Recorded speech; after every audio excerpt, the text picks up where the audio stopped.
Good evening student. आज हम लोग क्लास 12 चैप्टर नंबर 7 का नेक्स्ट लेक्चर कंप्लीट करेंगे। इसके पहले हमने कल क्या पढ़ा था? Resistance, reactance and impedance. Important topic था resistance, reactance and impedance. Reactance हमारा दो टाइप का था, inductive reactance and capacitive reactance. तो यदि हमारे इंडक्टर में अल्टरनेटिंग करंट का अपोजिशन होता है तो उसे हम इंडक्टिव रिएक्टेंस, कैपेसिटर में होता है तो कैपेसिटिव रिएक्टेंस। और यदि दो या दो से अधिक एलिमेंट RL, RC, RLC हैं तब उसमें जो अल्टरनेटिंग करंट में अपोजिशन अफर्ड होता है उसे हम इम्पीडेंस कहते हैं। तो काम तीनों का एक ही है, बस सर्किट किस तरह से है, केवल रेजिस्टेंस है, इंडक्टेंस है, कैपेसिटर है, उसके हिसाब से सर्किट में रेजिस्टेंस, रिएक्टेंस और इम्पीडेंस होता है। क्लियर है? आज हम आगे बढ़ेंगे। इम्पीडेंस क्या होता है शिव जी,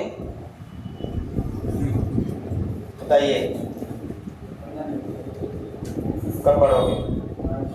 अभी तक क्यों नहीं पढ़ा?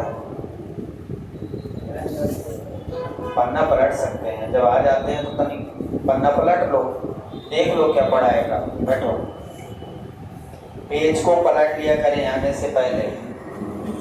तो आज हम डिस्कस करेंगे अल्टरनेटिंग सर्किट, ठीक है ना? तो आज हम लोग डिस्कस करेंगे alternating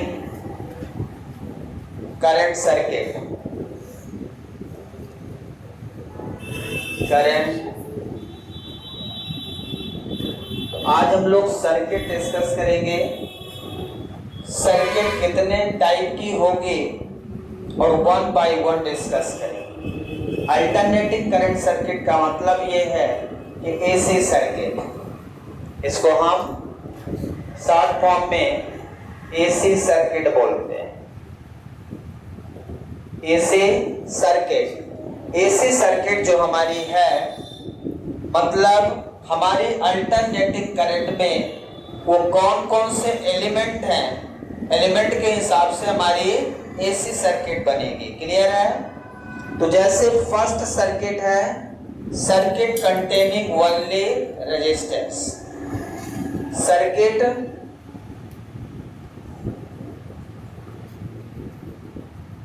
containing only resistance, circuit containing only resistance. यदि सर्किट में केवल रेजिस्टेंस कंटेन करता है और pure resistive circuit, pure resistive circuit,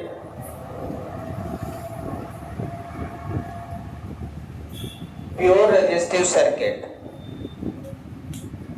pure resistive circuit मतलब सर्किट केवल रेजिस्टेंस कंटेन करता होगा और कुछ भी नहीं। सेकेंड है circuit containing only inductor, circuit containing only inductor और pure inductive circuit, pure inductive circuit. समझ रहे हैं? केवल इंडक्टिव सर्किट हो। थर्ड है circuit containing only capacitor,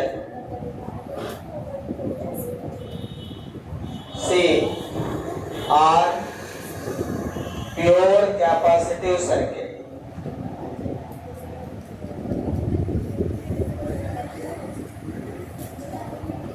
pure capacitive circuit तो ये तीन ऐसे एलिमेंट हैं जो सिंगल सिंगल रहेंगे अल्टरनेटिंग करंट में, यानी केवल रेजिस्टेंस ज्वाइन है, only resistance, only inductance, only capacitance. ठीक है, अब कंबाइन में रहेंगे circuit containing resistance and inductance.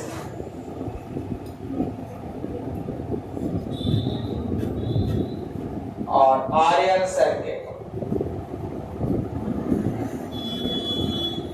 Resistance inductance connect है, आरएल सर्किट बोलते हैं इसको। दो एलिमेंट एक साथ आ गया, ये प्योर नहीं होगा। रेजिस्टेंस के साथ क्या आ गया, इंडक्टर। ठीक है, सर्किट कंटेनिंग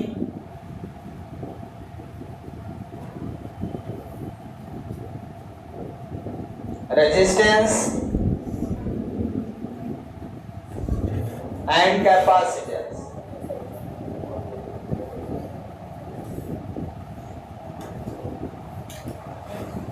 और आरसी सर्किट, रेजिस्टेंस और कैपेसिटर यदि कनेक्ट हो जाए तो उसे आरसी सर्किट बोलेंगे। आरएल हो गया, आरसी हो गया, और कौन सी सर्किट बची, circuit containing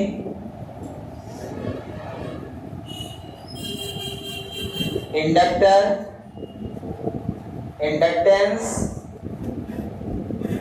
and capacitance.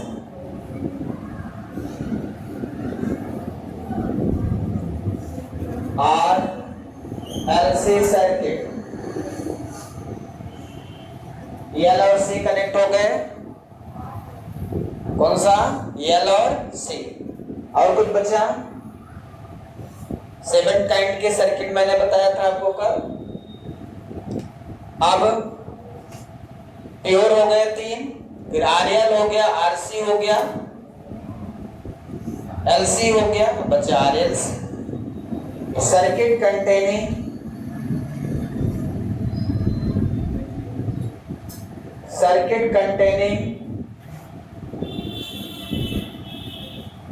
Resistance, R, inductance,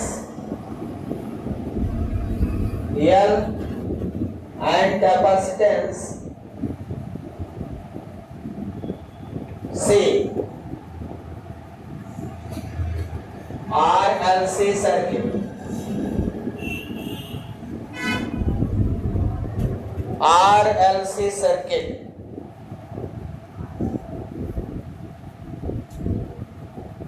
So this is the 7 kind of circuit: pure resistive, pure inductive, pure capacitive.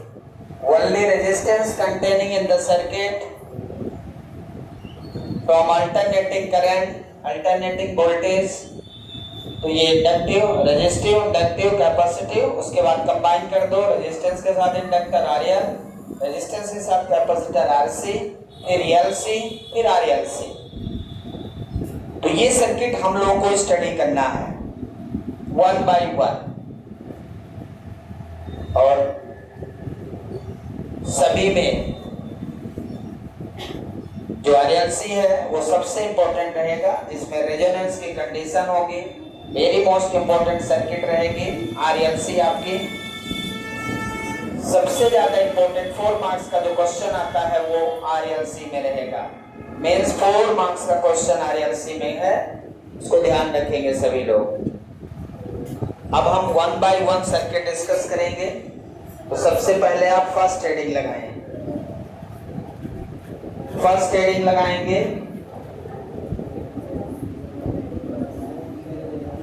First circuit heading लगाएंगे आप, सर्किट कंटेनिंग ओनली रेजिस्टेंस और प्योर रेजिस्टिव सर्किट। कौन C circuit है? Pure resistive circuit का क्या मतलब है?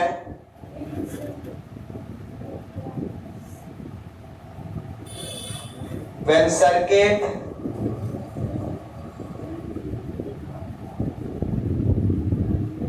containing only resistance with an alternating voltage,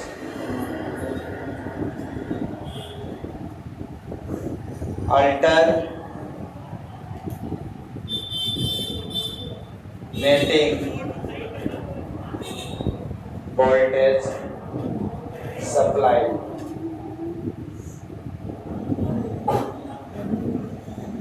AC supply when circuit containing only resistance with an alternating voltage supply, then it is called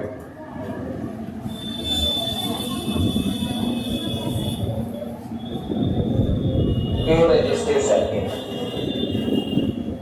Pure resistive circuit. Pure resistive circuit अब हम बनाएंगे। Circuit केवल resistance contain करेगा। Circuit में only resistance with an alternating voltage. Alternating voltage का symbol याद है आपको? देखो अल्टरनेटिंग वोल्टेज का सिंबल क्या होता है? आप लोग एसी बनाते हो, ये B = B0 sin omega t, ये सिंबल आपका अल्टरनेटिंग वोल्टेज का है। यहां पे वही सिंबल आपको बनाना है। ये सिंबल है B = B0 sin omega t। जब एसी सप्लाई होती है, ध्यान दीजिए, आपने एक सिंबल और यूज किया प्लस माइनस। जहां प्लस माइनस साइन होता है वो बैटरी का सिंबल होता है, बैटरी या सेल का। मतलब ये डीसी का सिंबल है। किसका है? ये डीसी का है। और जब इसी में इस तरह से ध्यान से बनाना है, ये सिंबल और कुछ नहीं है, ये वेव है। वेव को कैसे बनाते हैं उसी तरह बनाना। कई लोगों को दिमाग में ये सिंबल नहीं पता रहता तो वो ऐसा बनाते हैं। उनको नहीं पता ये कैसे बनाएं। ध्यान दीजिए कैसे कैसे लोग बनाते हैं। कई लोग बनाते भी हैं तो इसको उल्टा बनाते हैं। आपको गलत नहीं बनाना है। सिंबल कैसे बनेगा? ये वेव बनता है, ये फर्स्ट साइकिल बनता है। फर्स्ट साइकिल पहले ऊपर जाएगा फिर नीचे जाएगा, पूरा साइकिल। आप कभी आधा नहीं बनाएंगे। सिंबल में ये साइकिल बनता है। तो जब आप सिंबल बनाएंगे, ध्यान से देखिए, इस साइकिल को कैसे बनाएंगे? पहले ऊपर ले जाएंगे फिर नीचे फिर ऊपर, ऐसे बनाएंगे ना। ध्यान दीजिए, यदि ये ऊपर ले जा रहे हैं, ये पॉजिटिव साइकिल और ये नेगेटिव, मतलब इसका ऊपर का टर्मिनल पॉजिटिव और नीचे नेगेटिव रहेगा। इस सिंबल का मतलब ये है। इस सिंबल का क्या मतलब है? यहाँ पॉजिटिव यहाँ नेगेटिव। बैटरी में तो पॉजिटिव नेगेटिव लिख देते हैं, लेकिन यदि आपने इस सिंबल को उल्टा बनाया, मान लो आपने बनाया ही ऐसा बना दिया, तो इसका मतलब आपने इसको ऐसे बनाया उल्टा, तो ये उल्टा हो गया। उल्टा का मतलब ये नेगेटिव हो गया, ये पॉजिटिव हो गया। यहां से चलोगे तो ये नेगेटिव और ये पॉजिटिव, मतलब आपने कौन सा सिंबल बना दिया? ये वाला सिंबल बना दिया। तो सिंबल को विशेष ध्यान रखना है। मैंने जो सिंबल बनाया समझ में आया क्या? पहले ऊपर ले गए फिर नीचे से ऊपर, पहले ये ऊपर ले गए फिर नीचे से ऊपर। क्लियर है? समझ में आ रहा है? समझ में आया क्या? सिंबल बन जाएगा कि नहीं बनेगा? उल्टा तो नहीं बनेगा। अच्छे से बनाइए। ये किसका सिंबल है? अल्टरनेटिंग वोल्टेज का। किसका सिंबल है ये? अल्टरनेटिंग वोल्टेज और वोल्टेज का पूरा एक साइकिल का वोल्टेज का सिंबल यहाँ बनाना है आपको, छोटा सा बनाना है, समझ में आए। तो ये सिंबल जो दिखाता है ये एसी वेव होता है, ये वाला जो साइकिल है ना, अल्टरनेटिंग साइकिल जो बनाते हैं वो यहाँ पे बताता है। मतलब ये सिंबल सीधा सा बता देता है कि एसी है। सप्लाई आपने क्या लिया है, एसी। इस चैप्टर में हम हमेशा एसी ही सप्लाई देंगे, आइदर करंट और वोल्टेज। क्लियर है? तो सप्लाई और यहाँ रेजिस्टेंस लगा दिया आज, और यहाँ करंट आई। अब इस इक्वेशन में हमें वोल्टेज और करंट का इक्वेशन लिखना पड़ेगा। तो वोल्टेज तो हम सप्लाई देंगे, जैसे ही आप सप्लाई देते हो सर्किट में वोल्टेज के साथ करंट फ्लो होती रहती है। ध्यान दीजिए, करंट को फ्लो करने के लिए वोल्टेज की जरूरत पड़ती है। यदि वोल्टेज नहीं, वोल्टेज एक एनर्जी है। जो इलेक्ट्रॉन होते हैं ना, उनको एक एनर्जी चाहिए घूमने के लिए। बिना एनर्जी का चलेगा क्या इलेक्ट्रॉन? बिना एनर्जी का इलेक्ट्रॉन चलेगा क्या? तो एनर्जी कौन देगा? वोल्टेज। तो वोल्टेज भी चलेगा, और जैसे वोल्टेज जाएगा इलेक्ट्रॉन को एनर्जी देगा, तो इलेक्ट्रॉन भी चलेगा। वोल्टेज और करंट सर्किट में हमेशा फ्लो होंगे।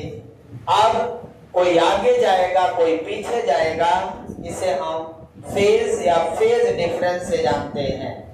कौन आगे जाएगा, कौन पीछे जाएगा, ये सर्किट के नेचर पे निर्भर करता है। सर्किट रेजिस्टिव है, इंडक्टिव है, कैपेसिटिव है, इस पर निर्भर करता है। इसे ध्यान दीजिएगा। सर्किट अभी जो है वो केवल रेजिस्टेंस है। क्लियर है? अब हम आगे बढ़ते हैं। सर्किट हमने बना लिया है। अब हम सबसे पहले हम वोल्टेज का इक्वेशन लिखते हैं। अल्टरनेटिंग वोल्टेज कितना है? V naught sine omega T. ये तो फिक्स है कि किसी भी प्रकार के सर्किट हो, चाहे वो आरएल हो, चाहे आरसी हो, चाहे एलसी हो, चाहे एल हो, चाहे सी हो, जितनी 7 काइंड की सर्किट हमने पढ़ा है उसमें सप्लाई तो हम voltage V naught sine omega T ही देंगे। वोल्टेज की सप्लाई हम V naught sine omega T ही देंगे, ये एनर्जी है। अब वोल्टेज के साथ साथ आपको करंट निकालना पड़ेगा। इस सर्किट की करंट कितनी होगी, और करंट इस सर्किट में कंटेनिंग एलिमेंट पर निर्भर करेगी। करंट किस पर निर्भर करेगी? सर्किट में कंटेनिंग एलिमेंट पर निर्भर करेगी। अब सर्किट में केवल रेजिस्टेंस कंटेन करता है, तो अकॉर्डिंग टू ओम्स लॉ चलेंगे हम लोग। अकॉर्डिंग टू ओम्स लॉ किसे याद है? याद है तो अच्छी बात, नहीं याद है तो कोई परेशान नहीं होना कि सर ये क्या पूछ लिए। अकॉर्डिंग टू ओम्स लॉ यदि करंट का फार्मूला पूछे तो I equal to V by R होता है। नहीं याद है तो याद कर लीजिए। B equal to I R, तो I equal to V by R. अब मुझे वोल्टेज पता है, तो मैं इस वोल्टेज की वैल्यू यहाँ पे B की जगह रख दूं, तो कितना हो जाएगा? V naught sine omega T divided by R. अब V naught upon R, voltage upon resistance को क्या लिख सकता? I naught. क्या लिख सकता हूं? इसको लिख सकता हूं I naught sine omega T. ये हमारा हो गया इक्वेशन सेकेंड। आई नॉट हमने क्या लिखा है? बी नॉट बाई आर को। I naught equal to V naught by R. I naught is the peak current, पहले बता चुका हूं। V naught is the peak voltage. Peak voltage upon resistance is equal to peak current. Clear है? तो I naught sine omega T हमें एक standard equation मिल चुका है। अब दोनों इक्वेशन को देखते हुए हमें ये देखना है which is lagging, which is leading, are same phase, हमें ये देखना है कि क्या दोनों सेम फेस में है कि कोई आगे पीछे चल रहा है। तो जब सर्किट केवल रेजिस्टिव होगी उस समय वोल्टेज और करंट एक साथ चलेंगे। मतलब जैसे ही वोल्टेज जाएगा इलेक्ट्रॉन को एनर्जी देगा और इलेक्ट्रॉन के कारण करंट फ्लो होगी।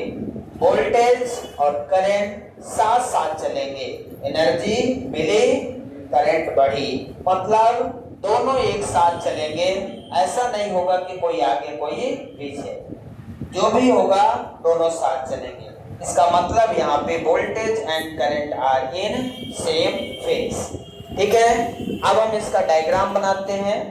दोनों वोल्टेज और करंट के साथ फेज डायग्राम बनाएंगे और जितनी सारी चीजें हो हम फाइंड करेंगे वन बाय वन। तो सबसे पहले इसका सर्किट डायग्राम बनाएंगे। ये सर्किट डायग्राम ये है, सर्किट डायग्राम ये है। ये क्या है? Circuit diagram. ठीक है, रेजिस्टिव का। अब आपको इसका वेव डायग्राम बनाना है। तो सबसे पहले आप मुझे बताइए ओरिजिन से वोल्टेज को बनाओ कि करंट को? ओरिजिन से कौन चलेगा? वोल्टेज चलेगा कि करंट? कोई चलेगा कि कोई ना जाएगा? कौन चलेगा? दोनों। हाँ, दोनों कैसे चलेंगे? इसमें ओमेगा टी है, मैंने कहा वो ओरिजिन से चलेगा। ये मैंने बना दिया वोल्टेज। क्या बना दिया? वोल्टेज का। क्या बना दिया? वोल्टेज का वन साइकिल। अब करंट का बताइए कैसा बनेगा? करंट इससे नीचे की ऊपर, सेम मतलब इसी के ऊपर रख दें, इसी के ऊपर रख दें, इसके ऊपर पीक क्या होगा? आई नॉट ज्यादा होगा कि बी नॉट? आई नॉट ज्यादा होगा कि बी नॉट ज्यादा होगा? हाँ, इक्वल। इक्वल तब होगा जब रेजिस्टेंस की वैल्यू 0 होगी, मतलब 1 होगी। रेजिस्टेंस की वैल्यू 1 होगी क्या? यहाँ यदि रेजिस्टेंस की वैल्यू 1 से बड़ी है तब तो आई नॉट हमेशा छोटा रहेगा। आई नॉट क्या रहेगा? हमेशा छोटा रहेगा, क्योंकि ये नीचे है। तो हम ऐसा मानते हैं कि रेजिस्टेंस की वैल्यू मोर देन 1 है, बी नॉट बाई रेजिस्टेंस है। इसलिए हम करंट को जो बनाएंगे हमेशा नीचे बनाएंगे। क्यों बनाएंगे? समझ में आया? क्या ऐसा हो सकता है कि वोल्टेज का पीक ऊपर हो जाए?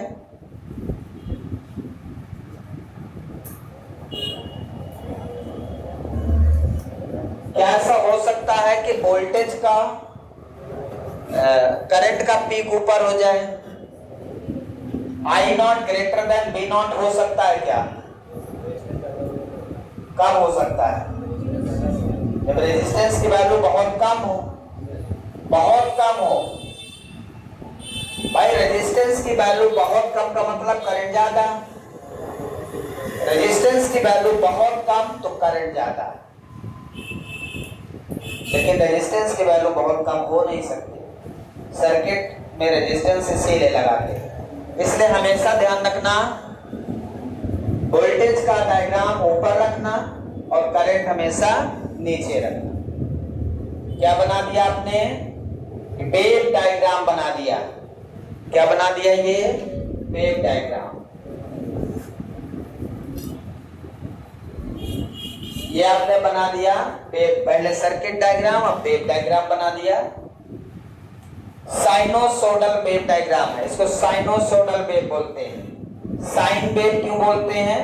क्योंकि साइन है इसमें। साइन का डायग्राम ऐसे ही बनेगा।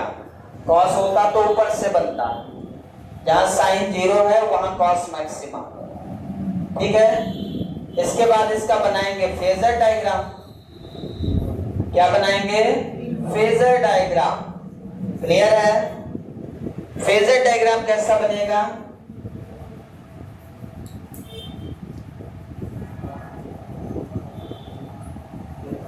फेजर डायग्राम क्या बताता है?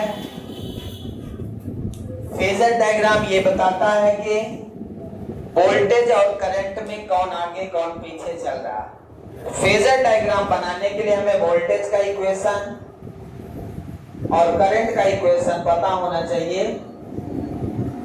हमें दोनों इक्वेशन में साइन ओमेगा टी दिख रहा है, हमें दोनों इक्वेशन में ओमेगा टी दिख रहा है। ओमेगा की टी के साथ ना कोई ऐड है ना सब्ट्रैक्ट है, दोनों में, मतलब voltage and current are in same phase. मैं इसको दो तरीके से बनाता हूं। एक तो हम डायरेक्ट ऐसे बना देते हैं, voltage and current are in same phase. हालांकि हम फेजर डायग्राम को एक्स वाई एक्सिस में रिप्रेजेंट करते हैं, एक्स वाई कोऑर्डिनेट में रिप्रेजेंट करते हैं। तो यदि मैं इसको रिप्रेजेंट करूं, फेजर डायग्राम सही सही बनाएं, तो ये एक्स एक्सिस और ये वाई एक्सिस। रेफरेंस हम किसको लेंगे? वोल्टेज को। रेफरेंस किसको लेंगे? वोल्टेज को।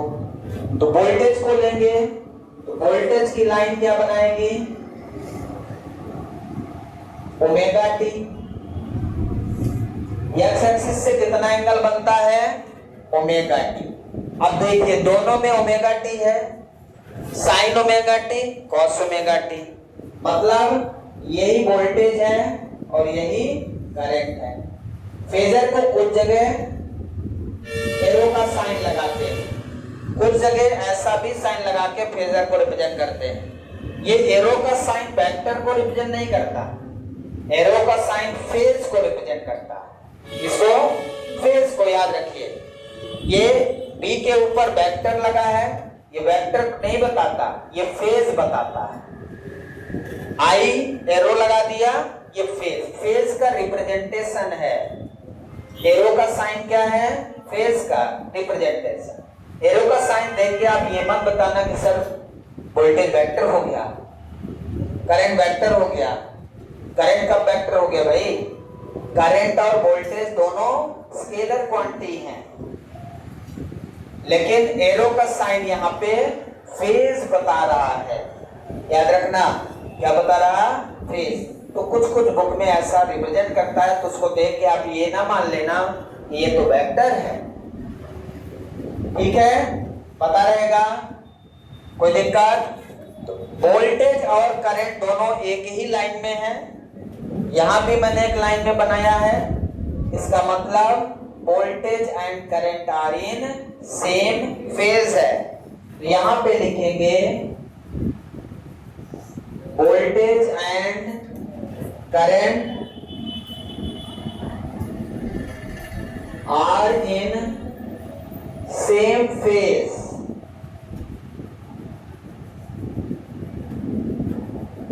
वोल्टेज और करंट क्या है? सेम फेज में है, तो इनका फेज डिफरेंस 0 होगा। यदि दोनों में वोल्टेज और करंट यदि सेम फेज में, तो फेज डिफरेंस 0 हो जाएगा। फेज डिफरेंस क्या होगा? 0 होगा। फेज डिफरेंस क्या होगा? फेज डिफरेंस को फाई से डिनोट करते हैं, फाई इक्वल टू 0। फाई क्या है? यहाँ पे फेज डिफरेंस है। ओमेगा टी प्लस फाई मैंने लिखा था ना फेज बताते समय, ओमेगा टी प्लस फाई या ओमेगा टी माइनस फाई। जब आप साइन ओमेगा टी लिखते हो, I naught sine omega T plus phi, तो ये फाई बताता है फेज डिफरेंस। फाई क्या बताता है? Phase difference. क्या इसमें फाई है? फाई की जगह हम 0 लिख सकते हैं, कुछ तो है नहीं किसी में, तो फेज डिफरेंस इसका क्या है? 0। वैसे भी देखें, वोल्टेज और करंट एक ही लाइन में जब है, जब वोल्टेज और करंट एक ही लाइन में है तो इनमें फेज तो है नहीं, फेज डिफरेंस क्या है? 0। सेम फेज है तो फेज डिफरेंस 0। फेज डिफरेंस को ऐसा भी समझ सकते हैं, जब दोनों चीजें वोल्टेज और करंट एक ही जगह पे कट करती हैं, इसको देख के बता सकते हैं, जब वोल्टेज और करंट दोनों एक ही जगह पे कट करेंगे तो फेज डिफरेंस 0। डिफरेंस तब आएगा जब कोई आगे या कोई पीछे चले।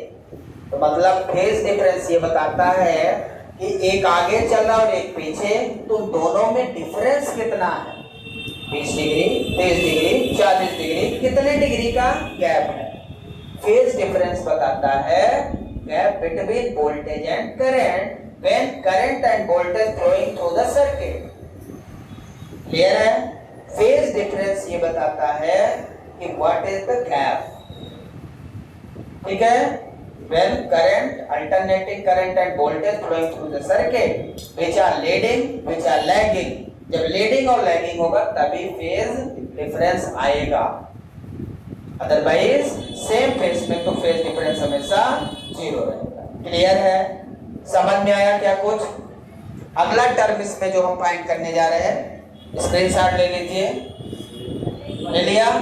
ठीक है।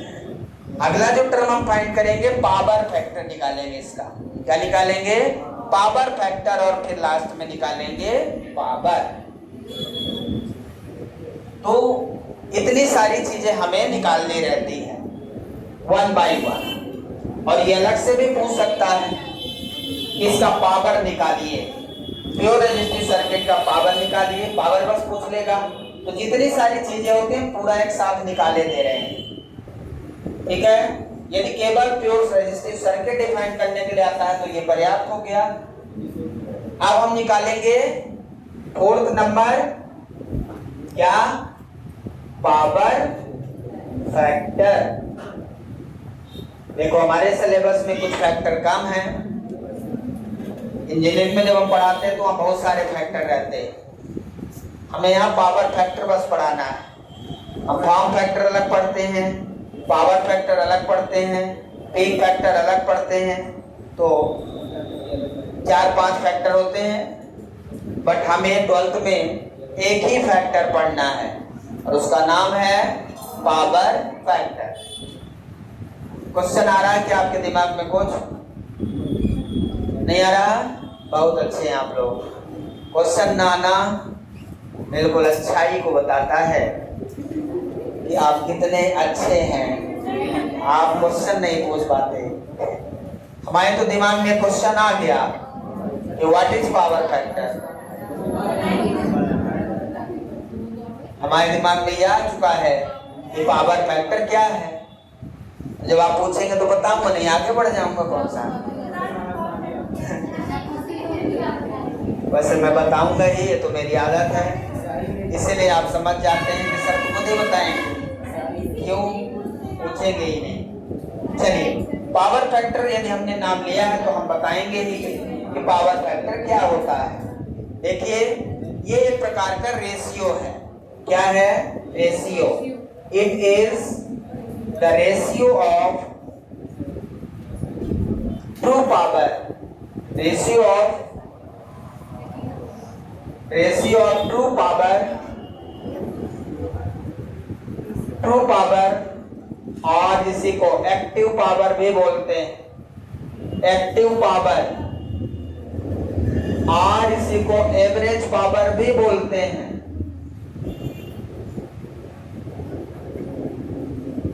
It is the ratio of true power और एक्टिव पावर और एवरेज पावर। कोई एक लिख दे कि पूरा लिख दे? लिखा रहने दो, क्या करना है। एक भी लिख सकते हैं, it is the ratio of true power, या कोई ट्रू पावर नहीं लिखना तो it is the ratio of active power. Active power नहीं लिखना तो it is the ratio of average power to the apparent power. Apparent power,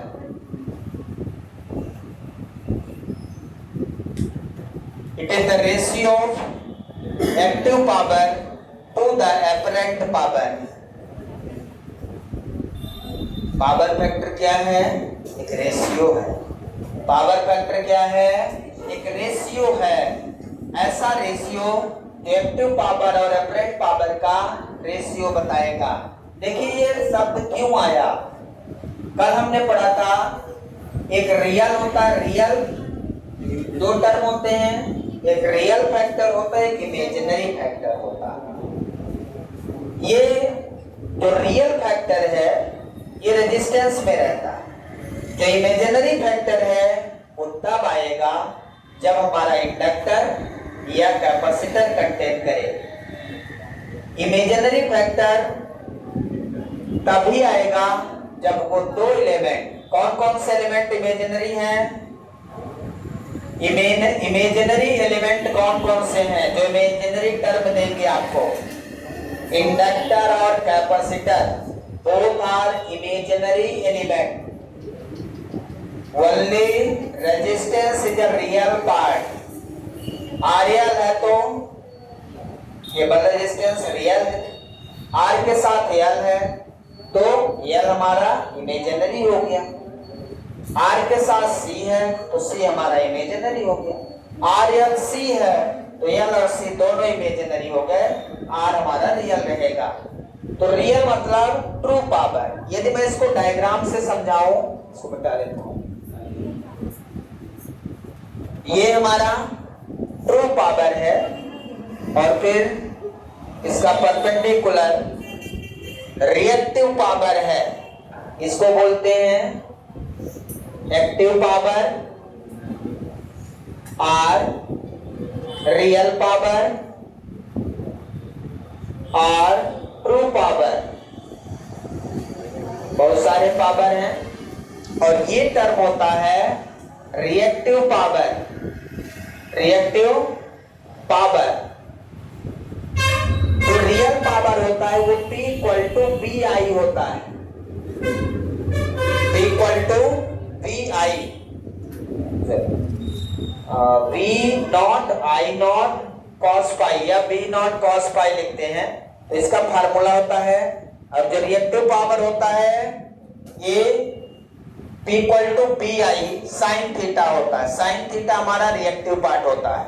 क्या होता है? Reactive part. और एपरेंट पार्ट का मतलब है दोनों का रिजल्टेंट। दोनों का रिजल्टेंट क्या होता है? एपरेंट पावर होता है। ये है हमारा एपरेंट पावर। समझ गए बात को? ये होता है हमारा एपरेंट पावर। ये एपरेंट पावर तब आएगा जब हमारे सर्किट में या तो सर्किट आरएल होगा, आरसी होगा, आरएलसी होगा। अब देखिए यहां पे जो है, यहां तो सेम फेस है, यहां तो केबल रेजिस्टेंस है, तो क्या इसमें इमेजिनरी टर्म होगा? इमेजिनरी टर्म होगा क्या? तो जब ये टर्म बनेगा तो ये active power, real power, resistive power also, इसमें केबल रेजिस्टेंस रहेगा। क्या रहेगा? रेजिस्टेंस। इस टर्म में आर रहेगा, इस टर्म में जेड रहेगा। एपरेंट पावर हमारा जेड है। क्या है? जेड है। इसमें एक्सएल माइनस एक्सी या एक्सी माइनस एक्सएल, तो जब आरएलसी रहेगा तो हम इसको एक्सएल माइनस एक्सी लिखेंगे। ठीक है, अभी ऐसा लिख देता हूं। मतलब रिएक्टिव पार्ट हमारा एक इमेजिनरी पार्ट होगा, resistive part real part, active part resistance रहेगा। इसमें रेजिस्टेंस शो करेंगे, इसमें उसका इमेजिनरी पार्ट शो करेंगे और यहाँ उसका रिजल्टेंट जिसे एपरेंट पावर बोलेंगे।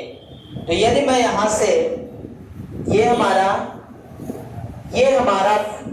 फेज डिफरेंस होगा, ये हमारा क्या होगा? फेज डिफरेंस होगा। अब मुझे यदि फेज डिफरेंस निकालना है तो मैं कैसे निकालूंगा? फेज डिफरेंस का यूज करूंगा, पावर फैक्टर निकालूंगा। तो यहां से यदि मुझे पावर फैक्टर निकालना है तो कैसे, क्या फार्मूला बनेगा? पावर फैक्टर को P डॉट एफ से डिनोट करेंगे। Power factor P dot F equal to cos phi. क्या होगा फार्मूला? पावर फैक्टर का फार्मूला क्या होता है? Cos phi. पावर फैक्टर का फार्मूला क्या होता है? Cos phi. पावर फैक्टर को कॉस फाई से डिनोट करते हैं। क्यों कॉस फाई से डिनोट करते हैं? क्योंकि it is the ratio of active power to the apparent power. मतलब बेस अपॉन हाइपोटेनस का फार्मूला क्या होता है? cos pi base upon hypotenuse. It is the ratio of, ध्यान रखिए, ट्रू पावर हमेशा बेस होगा true power to the apparent power क्या होगा यहाँ पे? हाइपोटेनस हो जाएगा। तो बेस अपॉन हाइपोटेनस क्या होता है? cos phi. ठीक है, तो cos फाई से हम पावर फैक्टर को डिनोट करेंगे। याद रखिएगा, पावर फैक्टर को किससे डिनोट करेंगे? cos फाई से। अब फाई बदल सकता है जितना भी हो। यदि यहां की बात करें तो cos फाई कितना होगा? r by Z. So this is the very most important formula how to come according to definition. Power factor equal to cos phi, मतलब पावर फैक्टर को cos फाई लिखेंगे। cos फाई क्यों लिखेंगे? क्योंकि वो true power और apparent power का ratio कौन देगा? cos फाई ही देगा। ट्रू पावर और एपरेंट पावर का रेशियो कौन देगा? cos फाई ही देगा। इसलिए हम पावर फैक्टर को cos phi equal to r by Z. True power हमारा रियल वैल्यू रहेगी। रियल वैल्यू मतलब रेजिस्टेंस रहेगा।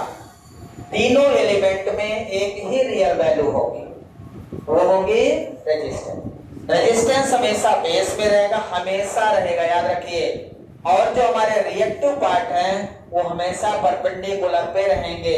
मैंने यहाँ लिखा रिएक्टिव पावर मतलब रिएक्टिव एलिमेंट यहाँ रहेगा, और फिर एपरेंट मतलब उन दोनों का रिजल्टेंट। क्लियर है? पावर फैक्टर समझ में आ गया? तो पावर फैक्टर हमारे सर्किट में एक रेशियो को बताता है। रेजिस्टेंस के साथ, रेजिस्टिव सर्किट के साथ रिएक्टिव सर्किट में रेशियो रहेगा। अब यहाँ पे आप देखें, जेड की वैल्यू का मतलब है 2 या 2 से अधिक एलिमेंट होंगे। क्या इसमें 2 या 2 से अधिक एलिमेंट है? नहीं है। तो इसमें फाई क्या है? 0। तो cos 0 1। यदि मैं for pure resistive circuit power factor, ये जनरल फार्मूला है, किसी भी तरह की सर्किट के लिए है, चाहे सर्किट आर हो, चाहे एल हो, चाहे सी हो, चाहे आर एल हो, चाहे आर सी हो, चाहे आर एल सी हो। ये जनरल फार्मूला लिया मैंने। अब यदि मैं अपनी सर्किट की बात करूं, जो सर्किट हम आपको सामने करवा रहे हैं, तो इसका पावर कितना होगा? Power factor of pure resistive circuit, बोलिए, power factor of pure resistive circuit कितना होगा? Power factor pure resistive circuit का, तो पावर फैक्टर का फार्मूला क्या है? cos phi. Phi equal to कितना है इसमें? प्योर रेजिस्टिव सर्किट में फाई कितना है? फाई मतलब फेज डिफरेंस, तो फेज डिफरेंस हमारा 0 है, तो cos 0 1, तो power factor 1। Very most important term. Question पूछता है कि what is the power factor of pure resistive circuit? 1 unity.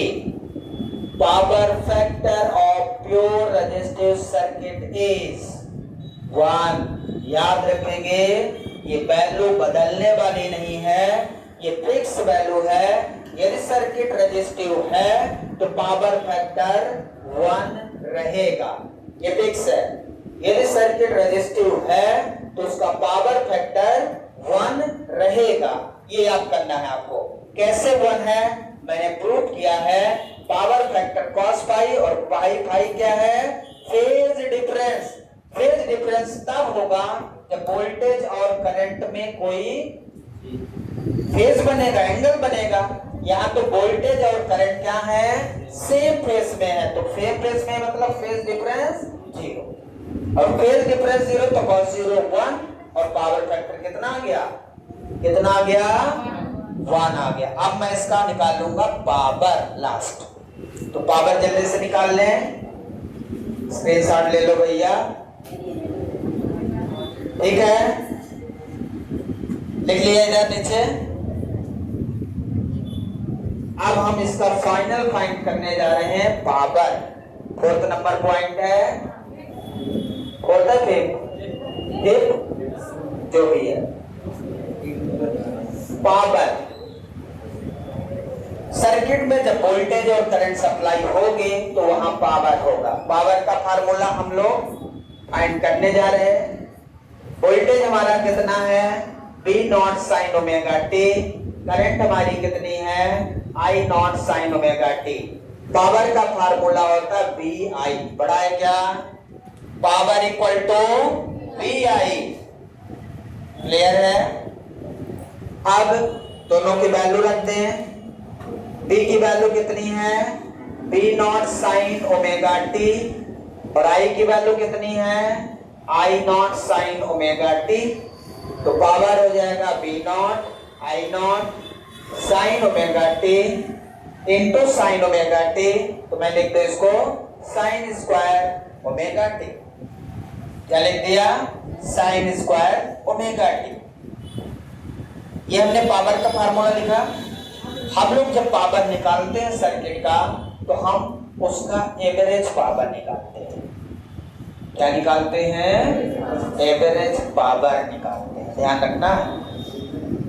पीछे हम एक कंप्लीट साइकिल का एवरेज पावर निकाल चुके हैं, केवल साइकिल का, उसमें सर्किट नहीं थी।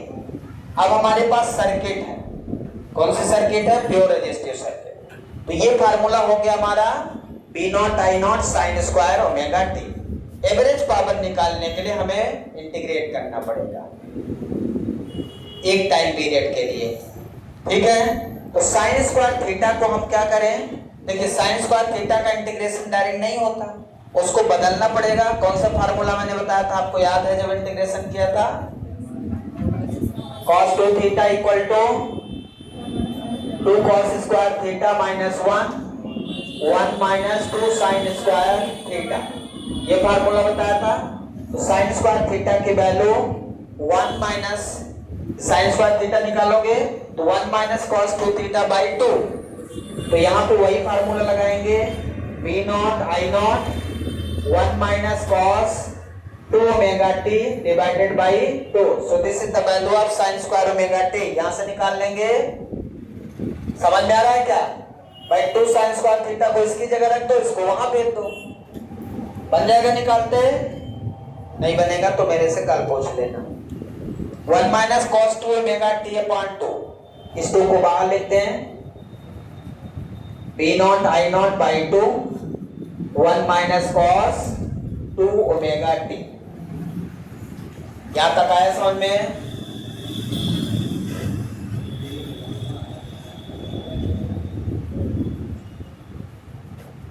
अब मुझे क्या निकालना है, इसका एवरेज पावर। किसी भी, चाहे साइन ओमेगा टी हो, चाहे साइन 2 ओमेगा टी हो, चाहे साइन 3 ओमेगा टी हो, एक कंप्लीट साइकिल में एवरेज पावर कितना होता है आपने निकाला। यदि यहाँ पे cos 2 ओमेगा टी आ गया मतलब इसका साइकिल कंप्लीट है।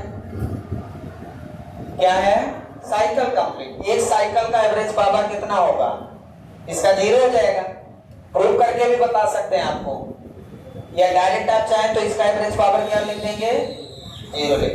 कैसे, यदि आप इसको निकालना भी चाहें तो cos 2 ओमेगा टी dt 0 से t के लिए यदि आप निकालना चाहें तो cos का इंटीग्रेशन sin, तो 1 by 2 omega sin 2 omega T. Limit रखोगे, क्या लिखोगे, upper limit sin 2 omega T minus sin 0 0 2 omega T. मैंने omega equal to 2 pi by T बताया है, तो omega T equal to 2 pi. तो यहाँ 2 इंटू 2 पाई तो कितना हो जाएगा, sin 4 पाई। और sin 4 पाई कितना होगा, 0। sin n पाई 0 होता है, मतलब ये टर्म क्या हो जाएगा, एवरेज पावर में 0 हो जाएगा। ठीक है,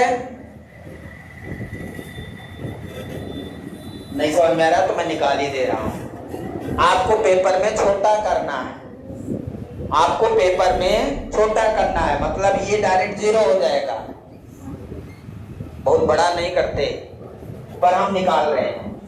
एवरेज पावर इक्वल टू, आपका फार्मूला क्या है, 1 अपॉन टाइम पीरियड, 0 से टाइम पीरियड, यहाँ पे पीडीटी हम यूज करेंगे। क्या यूज करेंगे? पीडीटी। जब हम एवरेज करंट निकालते थे तो आई एवरेज लिखते थे, जब हम एवरेज वोल्टेज निकालते थे तो पी एवरेज लिखते थे।